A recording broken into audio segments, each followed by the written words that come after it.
पंडित धीरेन्द्र शास्त्री ने महाकुंभ हादसे को बताया एक साजिश। कॉमेडियन राजीव निगम बोले, हो सकता है बाबा भी साजिश में शामिल हो। महाकुंभ हादसे को लेकर लगातार सियासत गरमाई हुई है।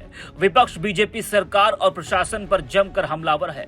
वहीं बीजेपी बड़ा कार्यक्रम और ज्यादा भीड़ बताकर पल्ला झाड़ने में लगी है, लेकिन हर तरफ से प्रशासन और सरकार की किरकिरी हो रही है। जिस तरह से भगदड़ हुई और कई लोगों की मौत हुई, उसको लेकर बदइंतजामी को लेकर सवाल खड़े हो रहे हैं। लेकिन बाबा धीरेन्द्र शास्त्री ने महाकुंभ हादसे को एक षड्यंत्र बताया है, जिस पर कई लोगों ने धीरेन्द्र शास्त्री पर जमकर हमला बोला है। हादसे को लेकर बागेश्वर धाम के पीठाधीश्वर पंडित धीरेन्द्र शास्त्री के एक नहीं कई बयान सामने आए हैं। हादसे से पहले उन्होंने कहा था कि जो महाकुंभ नहीं आएगा वो देशद्रोही कहलाएगा। वहीं भगदड़ के बाद उनका बयान आया कि जिन लोगों की मौत हुई है वो मरे नहीं है, बल्कि उन्हें मोक्ष मिला है। उनके उस बयान पर भी वो जमकर घेरे गए। अब जब भगदड़ हुई और भगदड़ को उन्होंने साजिश बताया, तो कॉमेडियन राजीव निगम ने उनको जमकर धोया। राजीव निगम ने अपने एक्स अकाउंट पर एक कटिंग शेयर करते हुए लिखा है कि इस बाबा को किनारे में ले जाकर पूछना चाहिए कि साजिश किसने की। इसे सब मालूम है और हो सकता है ये बाबा खुद भी साजिश में शामिल हो।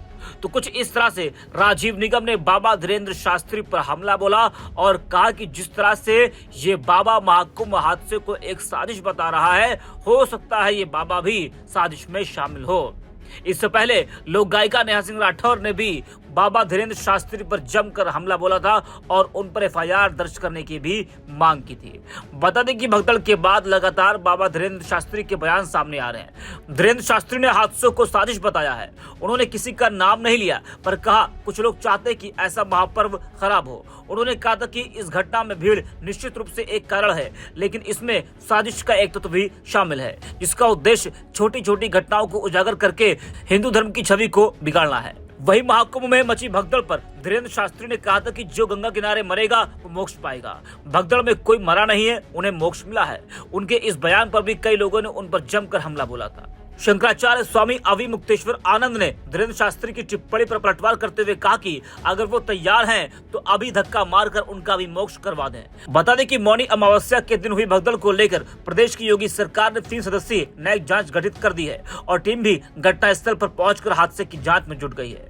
इस टीम को 15 फरवरी तक अपनी रिपोर्ट तैयार करके सरकार को सौंपने का आदेश दिया गया है।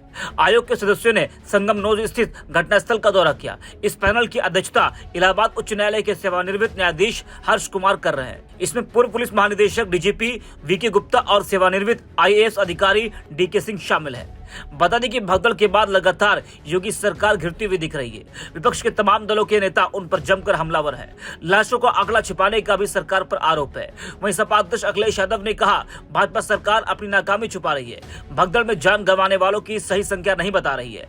भाजपा सरकार मृतकों की संख्या इसलिए छिपा रही है जिससे उसे मुआवजा नहीं देना पड़े। यह सरकार की संवेदनहीनता है। अखिलेश यादव ने कहा कि अब तो संत और धर्माचार्य भी महाकुंभ की अव्यवस्था और सरकार के झूठ पर खुलकर बोल रहे हैं। संत महात्मा भी मुख्यमंत्री जी के झूठ से दुखी हैं। सभी लोग कह रहे हैं कि मुख्यमंत्री जी झूठे हैं, सरकार झूठ बोल रही है, परिजन अपनों के लिए परेशान है, सरकार मृतकों और घायलों की संख्या छिपा रही है। तो भगदड़ को लेकर लगातार प्रदेश की सियासत गरमाई हुई है और विपक्ष योगी सरकार पर जमकर हमलावर है।